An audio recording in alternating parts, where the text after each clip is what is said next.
and we'll finish, because load shedding will finish at 6, and it sort of disturbs anything electrical which is plugged in.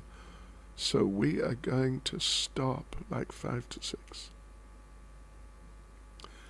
Hare Krishna Sadhvi Devi Dasi.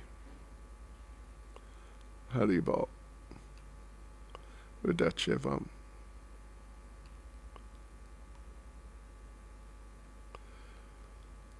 All right. Nama Om Vishnupadaya Krishna Prestaya Bhutale Shrimati Bhakti Vedanta Swaminiti Namane Namaste Saraswati Deve Gauravani Pracharne Nirvishesha Shunyavadi Pastyachadesha Tarane Sri Krishna Chaitanya Prabhu Nityananda Shri Advaita Gadadha Shivas Adi Gaura Bhaktavrinda Hare Krishna Krishna Krishna Hare Hare Hare Rama Rama Rama Hare Hare Vanchakalpatarubhyas cha kripa sindhubhya evacha patitanam pavanebhyo vaishnavebhyo namo namaha. Sydney, May the 9th, 1971. The Sydney devotees weren't ready for Prabhupada. An early telegram had informed them he was coming, but a later telegram had said, Prabhupada not coming now. A third telegram had come, announcing that Bali Madan, the Australian GBC secretary, was coming. When a fourth telegram had stated only arriving, and the date and flight number, the devotees had presumed this referred to Bali Madan, not to Prabhupada. The devotees had taken a small garland and had gone to meet the plane, and when the doors to the customs area opened and Prabhupada himself walked out, they were flabbergasted. One time in London, just a few months before I joined, Prabhupada was coming. And someone had sent flight information, but the flight information was wrong. And Prabhupada came earlier, the same day, but like in the morning instead of in the afternoon or something like that. So as it happened, one devotee was at the airport, from the devotee connected with the temple householder, businessman. He was selling some incense to a shop in the airport. And so he's just walking through the airport on the way out, and he turned around. Who should he see but Srila Prabhupada? And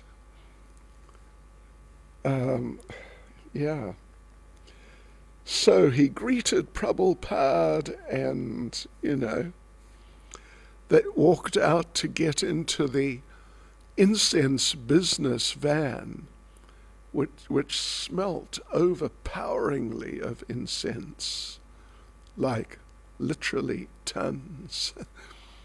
On the way, the devotee, this is 1972, the devotee thought, let me just try and zip into a payphone, because they had they were only payphones, and asked Prabhupada, please just 1 minute, and tell the devotees. So he zipped in, grabbed the phone, dialed. Someone answered, Prabhupada, and he said, Prabhupada's coming, Prabhupada's coming. And the devotee said, we know Prabhupada's coming. Bang, and hung up. And Prabhupada had already started walking on. So he had to come out, and they rolled up. And when, I tell you what, when Prabhupada came to London for his last visit, 1977, then we didn't know. In London, I was in the manor, and we didn't know what was happening. There was an idea Prabhupada might come, but it wasn't clear at all. And I was walking down the main hallway of the manor itself, the main building, just kind of almost coming to the temple room. On the corner there's a payphone, and there still is a payphone actually. So the payphone, occasionally someone would phone us on the payphone, not often. I was just walking past, the payphone rang, and I picked up the phone. Hello? And there was this voice, like coming from the moon, very distant. Prabhupada is coming. Prabhu what? Prabhupada is coming. And that was the end of that. Prabhupada's coming. Okay? So we had to find out when Prabhupada was coming. And in those days, to make a call to India was a mission, at best. Yeah, I mean, it was really not easy at all. Normally you had to book a call for the next day, and then the operators would phone us, and then, we'd have to be there. They might phone any time. But we really needed to find out. So we had this old American devotee, American Greek. He may have been born in Greece, but anyway, his name was Christos, Bhakti Christos. He was an old man, sort of well into his 60s or whatever, maybe 70 even. And he was a wheeler dealer. He was a real entrepreneur. I tell you what, he was amazing. So we decided Bhakti Christos has to phone India now and find out what's going on with Prabhupada. So Bhakti Christos, we called him Crispy Toast. So Bhakti Christos, he got on the phone, called the operator, the international operator, and in his, sort of super deadpan, serious voice, he told them, I need to put a call through to Bombay now. And the operator said, well, we can book you for tomorrow sometime. And Christos said, the person here is dying. They have a few minutes left. And they must speak some legal situation with someone. All right. So he got through to Bombay like that. And so he asked, so we hear Prabhupada's coming to England. Can you give us any information? And the devotee said, really? Prabhupada's coming to England? We didn't know that. So that was a useless phone call. So then we called, maybe Delhi, and same thing. Hello. And I need to telephone India immediately. Well, We'll book you a call for tomorrow, sir. No, the party is about to pass away. So he got through. Yeah, we hear Prabhupada's coming to England. And the devotee said, really? I'm surprised to hear that. So that was useless. Then Calcutta, and eventually got through to Vrindavan because Prabhupada was in Vrindavan. So we got at least 6 or 7 calls through on the spot. And we found out when Prabhupada was coming, which was the next morning. Haribol. So, okay. So the devotees were flabbergasted. A white attaché case in his left hand, a cane in his right, a lightweight chadar around his shoulders. Srila Prabhupada entered the airport. Reporters on hand to interview Bali Madan came eagerly forward. One of them inquiring why Prabhupada had come to Australia, replying softly, well, you know what had happened.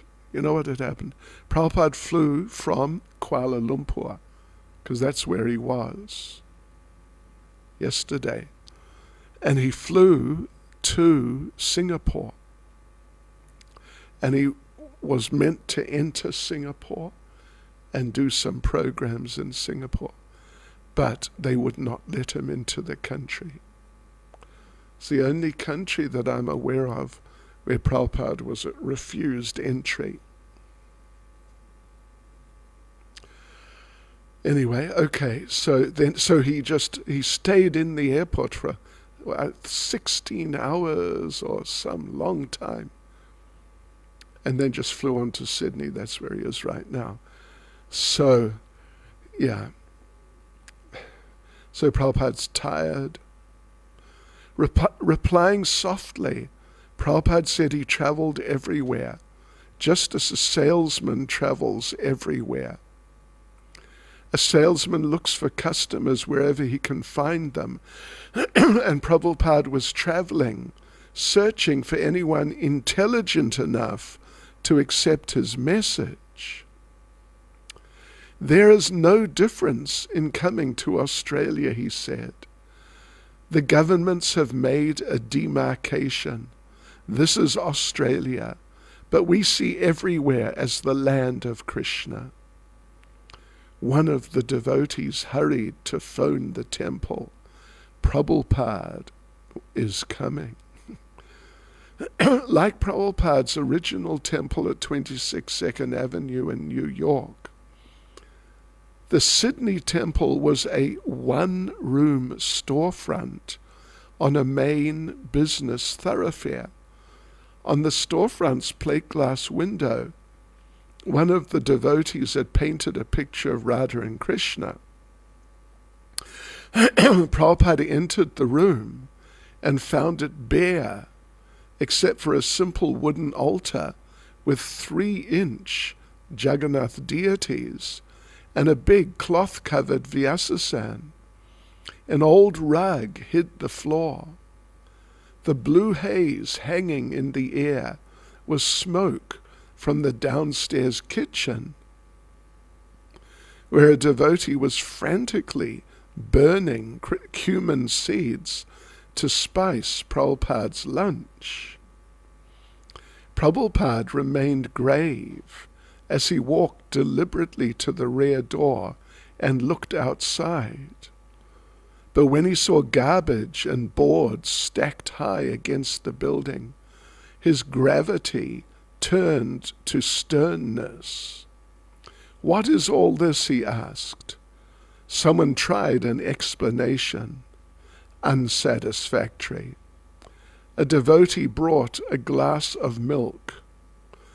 Too hot, Prabhupada said, and the devotee took it away. Prabhupada sat on the large Vyasasan. He looked around the room at each face. None of the 15 or so devotees had ever seen him before, and only a handful had been initiated by mail. They were untrained.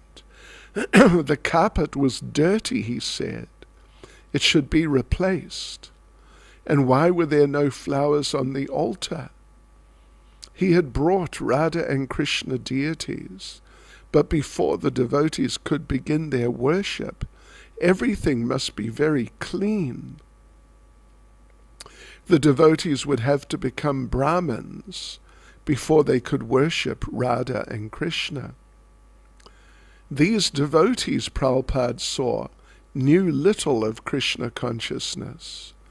The devotees who had come to Australia originally, Upendra and Balimadan, had opened the center and left, returning but rarely. Thus, an entire temple of inexperienced devotees had been virtually left on its own. Since none of the Sydney devotees could lecture well, the daily classes had consisted of readings from Prabhupada's abridged Bhagavad Gita as it is, the only book they had. Yet their firm faith in Prabhupada compensated for their lack of training.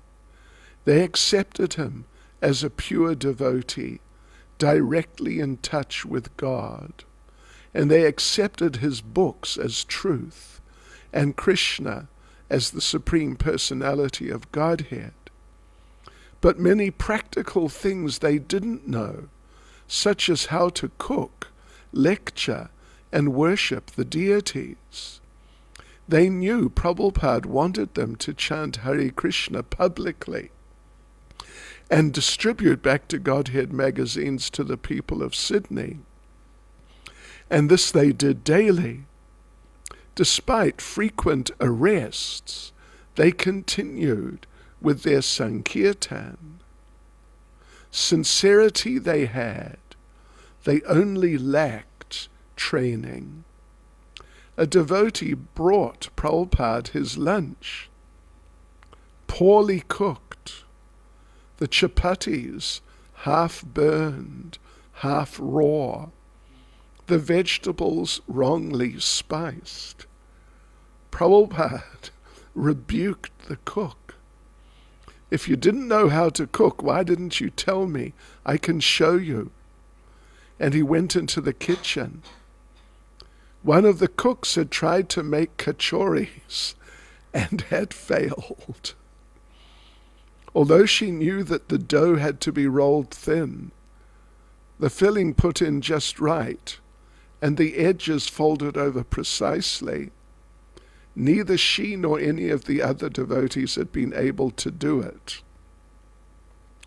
Prabhupada, using the same dough and filling, demonstrated the art and made perfect kachoris. We should have had some of you cook for Prabhupada. Yeah? The devotees explained their difficulty in making chapatis. There was no flame on their electric stove. The chapatis always came out dry or raw or burned and never puffed up. The excuse only annoyed Prabhupada, however, who showed exactly how to make chapatis that puffed up every time, even on an electric burner. Then he taught the cooks a simple vegetable dish, advising as he cooked. After he left the kitchen, the devotees tried the chapatis again. They wouldn't puff. It seemed a magical art only Prabhupada knew. Srila Prabhupada had his reasons. Srila Prabhupada had his reasons for bringing Radha and Krishna to Australia. Some of them apparent, others so deep that only he and Radha and Krishna could understand them.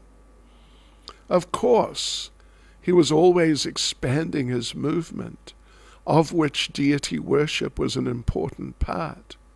So that was one reason for bringing Radha and Krishna to Australia, to strengthen the devotees and establish more solidly his movement there. And Prabhupada loved these deities.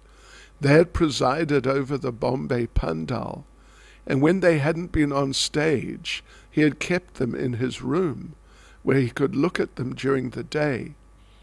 He had brought them from Bombay to Malaysia to Sydney, and now he proposed to install them in his fledgling ISKCON center. But the infinite purity of his heart and the depth of his determination to risk anything for their lordships, Shri Radha and Krishna, are unfathomable. Srila Prabhupada's activities are most grave, and their deeper meaning eludes an observer. Of Lord Caitanya, Krishnadas Kaviraj wrote, "I do not know the deep meaning of Sri Chaitanya Mahaprabhu's activities. I am just trying to describe them externally." When Prabhupada came to the temple to perform the initiation ceremony and deity installation, the devotees weren't ready. Only one small vase of flowers decorated the almost bare altar, and the devotees had not made garlands for the deities. Prabhupada was displeased. The small temple was packed, however, and guests and devotees crowded the open doorway and peered through the front window. TV crews filmed the action under hot lights. While devotees hurriedly strung garlands for the deities, Prabhupada performed the initiation ceremony. There were 15 initiates in all. To some devotees he gave first initiation, to some second initiation, and to others both first and second. Then he lovingly bathed the forms of Radha and Krishna and performed the fire sacrifice. While dressing the deities, he remarked that their clothes had been poorly made and that the devotees should make new ones immediately. He named the deities Shri Shri Radha Gopinath. So, devotees, what happened then?